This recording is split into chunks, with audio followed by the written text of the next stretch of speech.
அதிமுகவினருக்கு 1 பவுன் தங்க காசை பரிசளிக்கும் அதிமுகவின் முக்கிய தலைவர். நண்பர்களே, அதிமுக தொண்டர்களாக இருந்தீங்க அப்படின்னா மறக்காம நம்ம சேனலை சப்ஸ்கிரைப் பண்ணிட்டு இந்த வீடியோக்கு ஒரு லைக் பண்ணிருங்க.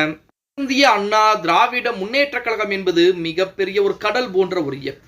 அதாவது இந்திய அளவிலே 3ஆம் இடம், தமிழகத்தை பொறுத்தவரைக்கும் முதலிடம், உலக அளவிலே 7ஆம் இடம் என்பது தொண்டர்கள் அடிப்படையிலே தொண்டர்கள் எண்ணிக்கையிலே பிடித்திருக்கக்கூடிய ஒரு கட்சி அப்படின்னே கூட சொல்லலாம். அந்த கட்சி தோல்வியுறுகிறது என்றால் அங்கு கட்சி இருக்கக்கூடிய தொண்டர்கள் என்பது சரியாக வேலை செய்யல அப்படின்னு தான் எடுத்துக்கொள்ள முடியும். அதாவது கோடிக்கணக்கான தொண்டர்கள் இருக்கக்கூடிய ஒரு மாபெரும் ஒரு இயக்கத்தை தற்சமயம் எடப்பாடி பழனிசாமி வழிநடத்தி கொண்டிருக்கிறார். அப்படி இந்த அதிமுகவிலே சிறப்பாக வேலை செய்யக்கூடிய நபருக்கு முன்னாள் அமைச்சர் தங்கமணி அவர்கள் 1 பவுன் தங்க காசு வழங்க இருக்கிறார் அப்படிங்கிற செய்திகள் தற்சமயம் அரசியல் வட்டாரத்திலே பரபரப்பை ஏற்படுத்திக் கொண்டிருக்கிறது. கடந்த தேர்தல்களில் போல் இல்லாமல் 2026 தேர்தலில் திமுகவை பொறுத்தவரைக்கும் பரிசு பொருட்களை அள்ளி வீசி கொண்டிருக்காங்க. ஒவ்வொரு இடத்திலும் காட்பாக்ஸ் முதற்கொண்டு குடை முதற்கொண்டு கண்டால் இருந்து அனைத்துமே திமுகவின் சார்பாக விநியோகம் செய்யப்பட்டுக் கொண்டிருக்கிறது. அதிமுகவின் சார்பாகவும் அந்தந்த பகுதியிலே பரிசு பொருட்கள் கொடுக்கப்பட்டுக் கொண்டுதான் இருக்கிறது.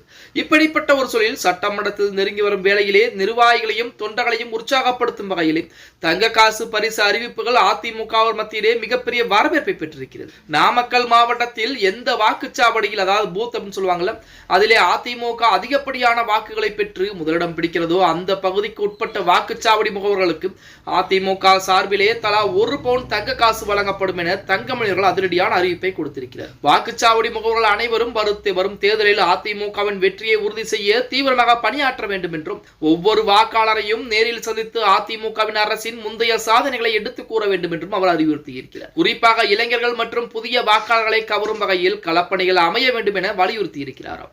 உள்கட்சி பூசல்களை தூக்கி எறிந்துவிட்டு கட்சியின் பொதுச்செயலர் எடப்பாடி பழனிசாமி தலைமையின் கீழ் அனைவரும் ஓரணியில் நின்று ஒற்றுமையுடன் செயல்பட வேண்டும் என நிர்வாகிகளை கேட்டுக் கொண்டிருக்கிறார். தமிழகத்திலே தற்போது நிலவும் விலைவாசி உயர்வு மற்றும் சட்ட ஒழுங்கு பிரச்சனைகள் குறித்து பேசிய அவர், மக்கள் தற்போது மாற்றத்தை விரும்புவதாகவும் அந்த மாற்றத்தை அதிமுகவால் மட்டுமே தர முடியும் என தனது உரையிலே கூறியிருக்கிறார் அப்படின்னே கூட சொல்லலாம். நாமக்கல் மாவட்டத்தை பொறுத்த வரைக்கும் எந்த பூத்துகளில் அதிகப்படியான அதிமுக வாக்குகளை வாங்குகிறதோ, அதாவது எத்தனையோ பூத்துகள் இருந்தாலும் எந்த பூத்துகளில் அதிகப்படியான வாக்குகள் என்பது அதிமுகவிற்கு விழுகிறதோ அந்த பூத்தில் இருக்கக்கூடிய முகவருக்கு கண்டிப்பாக 1 பவுனில் தங்க காசு என்பது நமது தங்கமணியின் சார்பாக பார்த்தீங்கன்னா அதிரடியாக கொடுக்க இருக்கிறது என அறிவிப்புகள் என்பது வெளியாகி இருக்கிறது.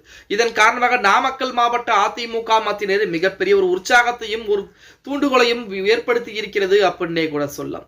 இது மட்டுமல்லாமல் இன்னும் பல அறிவிப்புகள் என்பது வர இருக்கிறது. திமுகவை இந்த முறை எப்படியாவது வெளியேற்ற வேண்டும் என அனைத்து நபர்களுமே ஒரே அணியில் தான் ஒன்று சேர்ந்து கொண்டிருக்கக்கூடிய இந்த வேளையிலே விஜய் மட்டும் அதிமுக கூட்டணிக்குள்ளே வந்திருந்தால் இந்நேரம் 100% அதிமுக வெற்றி என்பது கண்டிப்பாக நிர்ணயம் செய்யப்பட்டிருக்கும் அப்படின்னே கூட சொல்லலாம். இல்லாவிட்டாலும் 2026 அதிமுகவிற்கு மிகப்பெரிய வாய்ப்புகள் எல்லாம் இருந்து கொண்டுதான் இருக்கிறது.